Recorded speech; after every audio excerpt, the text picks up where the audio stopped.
ప్రభుత్వ ఉద్యోగులుగా గుర్తిస్తూ మేము జీవో ఇచ్చిన దాన్ని గట్టిగా అమలు చేయండి. మీరు చెప్పిన 6 గ్యారంటీల్లో 2 ఇచ్చినామని చెప్పిన మీరు చెప్పింది ఎట్లా ఉందంటే దయచేసి మీరు మాట్లాడినరు మేము విన్నాం, మధ్యలో మాట్లాడుతున్నారు మంత్రి గారు, మీరు అందరూ కూడా కామెంట్ చేస్తే ఎట్లా? మేము విన్న తర్వాత మీరు మళ్ళా చేసుకోండి. మీరు ఈ 6 గ్యారంటీలు చెప్పినా ఎట్లా ఉన్నాయంటే పంచపాండవులు మంచం కోలవలే ముగ్గురు అని 2 ఏళ్ళు చూపించిందట. అట్లా మేము 6 అని చెప్తూ 13 అని చెప్పిన సందర్భంగా ఉన్నది. అవి 6 కావు 13 అంశాలు. 6 గ్యారంటీల్లో 13 అంశాలు, మళ్ళా 420 మేము అడగట్లే, ఈ 13 అంశాల గురించి అడుగుతున్నాం. ఈ 6 గ్యారంటీల్లో ఖచ్చితంగా ఎవరైతే ఇవాళ డ్రైవర్లు ఆటో డ్రైవర్లు ఉన్నారో 3 డిమాండ్లు మేము ఖచ్చితంగా పెడుతున్నాం.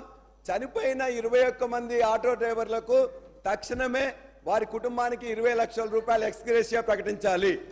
రెండోది, వాళ్ళ కుటుంబాలు ఎవరైతే ఇలా 300 రూపాయలు కిరాయి తీసుకొని 200 డీజిల్ తీసుకొని 500 రూపాయలు కూలి కూడా పడతలేదు కాబట్టి ఆ కుటుంబాలకి వ్యవసాయాలకు రుణమాఫీ ఎట్లు ఇస్తున్నావో చాలా బీద వాళ్ళు, చదువుకోని వాళ్ళు, కష్టపడుతున్న వాళ్ళందరూ కూడా ఇలా గ్రామీణ ప్రాంతం నుంచి ఇక్కడికి వచ్చింది కాబట్టి ఆటో రుణమాఫీ కూడా చేయాలని చెప్పి కూడా ఈ సందర్భంగా మేము కోరుతున్నాం.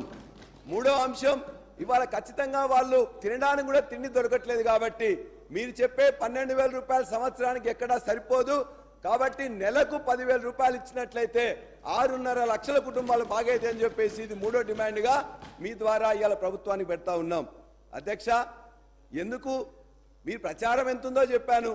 20 లక్షల రూపాయలు 20 కోట్ల రూపాయలు చేసిండ్రు, 60 కోట్ల ప్రచారం చేసుకున్నారని 15 కోట్ల మంది చేసిండ్రు, దాన్ని ఆహ్వానిస్తున్నాం. బస్సులు పెంచండి, వాళ్ళందరికీ మరింత సౌకర్యవంతంగా ఉండేటట్టు చూడమని చెప్పి కూడా కోరుతున్నాం.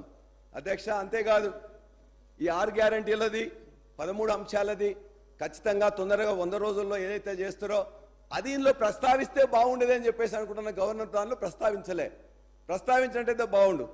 ఇవాళ ఈ రాష్ట్రంలో 55 నుండి 60% గ్రామీణ ప్రజలు మొత్తం కూడా వ్యవసాయం మీద ఆధారపడి ఉంటారు.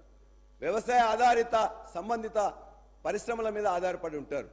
వాటి గురించి ఒక చిన్న పారా మెన్షన్ చేసిండ్రు గవర్నర్ ప్రసంగంలో, ఏమి ఎక్కువ మెన్షన్ చేయలేదు అధ్యక్ష.